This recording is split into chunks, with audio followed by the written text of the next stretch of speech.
अगला टॉपिक क्या कह रहा है कि oscillation of freely suspended magnet in a magnetic field.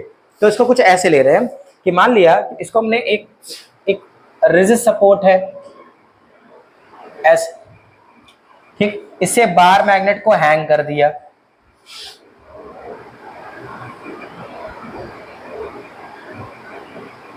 बताने को तो हम वैसे भी बता सकते थे कि एक यूनिफॉर्म मैग्नेटिक फील्ड है, उसमें हमने एक डायपोल रखा, ठीक है, फिर भी ऐसे समझ लो बार मैग्नेट, इसको हैंग कर दिया हमने, ठीक, और इस पे एक यूनिफॉर्म मैग्नेटिक फील्ड अप्लाई करी।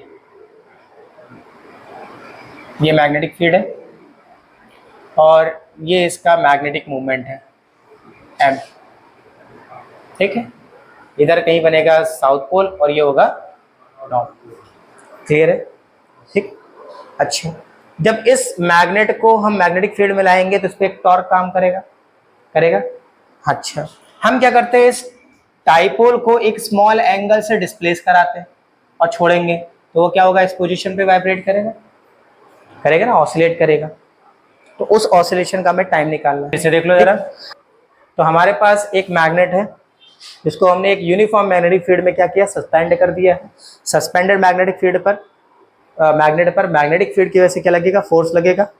ये फोर्स कैंसिल करेंगे बट कपल फोर्स को जनरेट करेंगे तो टॉर्क काम करेगा। हम इस डाइपोल को एक स्मॉल एंगल से रोटेट कराते हैं बाय अप्लाइंग एक्सटर्नल टॉर्क। लगाओगे और जैसे छोड़ोगे तो इसमें जो टॉर्क रिस्टोर हुआ हमारे लगाया गया टॉर्क के अगेंस्ट, वो क्या करेगा, उसको वापस लाने की कोशिश करेगा।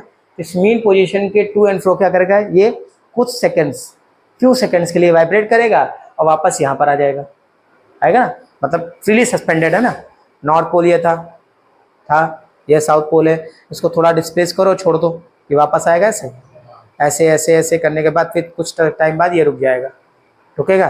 तो जो हमने टॉर्क अप्लाई किया वो कितना है बेटा, tau equal to M B sine theta, और जो इसमें रिस्टोर हुआ वो इससे जो वापस लेके आ रहा है वो कितना होगा, रिस्टोर टॉर्क कितना होगा, minus M B sine theta. अभी माइनस का कंसेप्ट जैसे नहीं आ रहा है वो इसको याद करो जरा, कि एक स्प्रिंग ले लो यहाँ पे ऐसे, ठीक, इधर बाहर की ओर फोर्स लगाया तो इस पे एक रिस्टोरिंग फोर्स लगेगा जो मेन पोजीशन की तरफ काम करेगा, ठीक है। डिस्प्लेसमेंट किधर होगा, इस तरफ होगा। देखो ध्यान से, रिस्टोरिंग फोर्स इधर है जबकि डिस्प्लेसमेंट इधर है, तो इसका रिलेशन क्या निकाला गया था, restoring force is directly proportional to minus displacement. Minus sign क्या बता रहा है, जो रिस्टोरिंग फोर्स है और जो डिस्प्लेसमेंट है उसकी डायरेक्शन एक दूसरे से कैसी है, अपोजिट है। कैसी है, अपोजिट है। अब रिस्टोरिंग फोर्स की जगह पर रिस्टोरिंग टॉर्क आ गया और डिस्प्लेसमेंट की जगह पर एंगुलर डिस्प्लेसमेंट आ गया, ठीक है। तो मतलब टॉर्क और डिस्प्लेसमेंट की डायरेक्शन क्या होगी, अपोजिट होगी।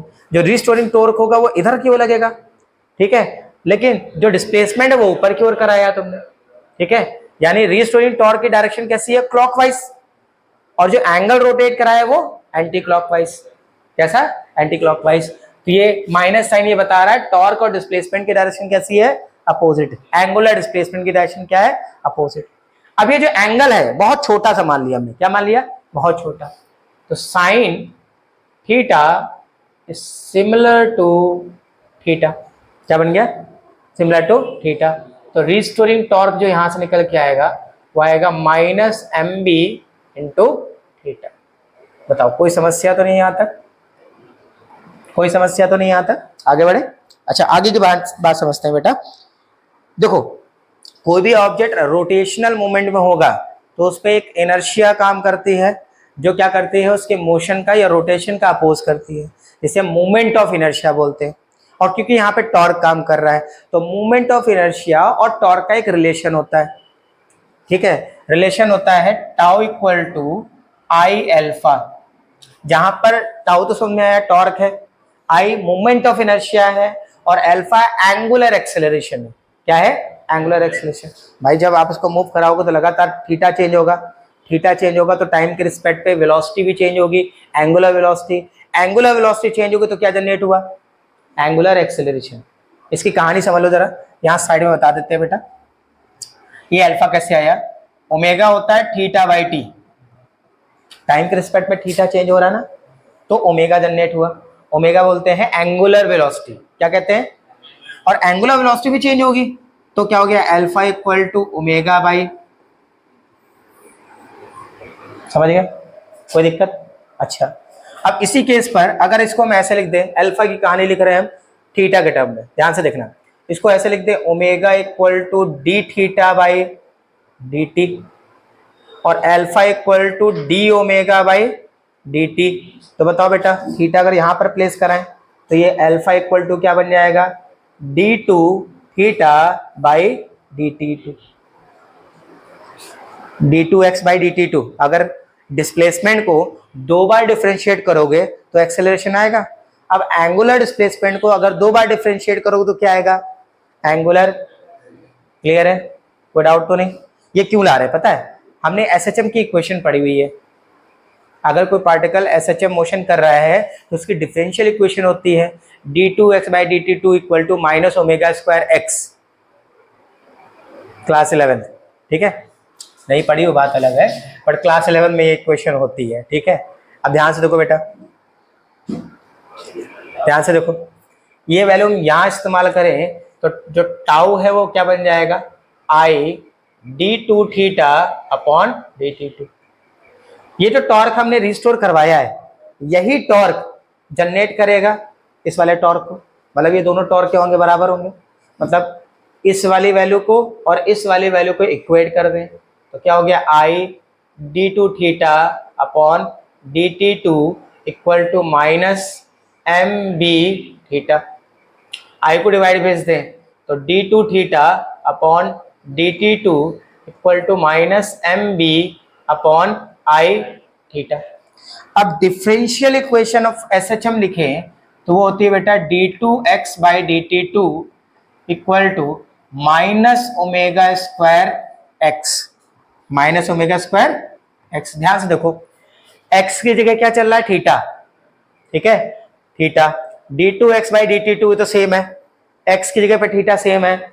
ओमेगा स्क्वायर की जगह क्या दिख रहा है, यानी ओमेगा स्क्वायर हम क्या लिख सकते हैं, omega square equal to M B by I, और जो ओमेगा होता है वो क्या होता है, 2 पाई बाई टी, ये होता है ना 2 पाई बाई टी, कोई दिक्कत तो नहीं, ठीक है। ये प्लेस कर दे यहां पर तो क्या हो गया, क्या हो गया, देखो ओमेगा स्क्वायर हटाओगे तो ये बन जाएगा omega equal to under root M B by I, और ओमेगा जगह पर ये लिख दे तो 2 pi by T equal to under root M B by I. बताओ कोई समस्या तो नहीं। अच्छा, ये इधर भेज दे डिवाइड में तो 1/2 हो जाएगा, और रिवर्स कर दो तो क्या फॉर्मूला बन गया, t equal to 2 pi under root I by M B. ये टाइम पीरियड होगा of oscillation of a bar magnet suspended in external magnetic field. कोई डाउट।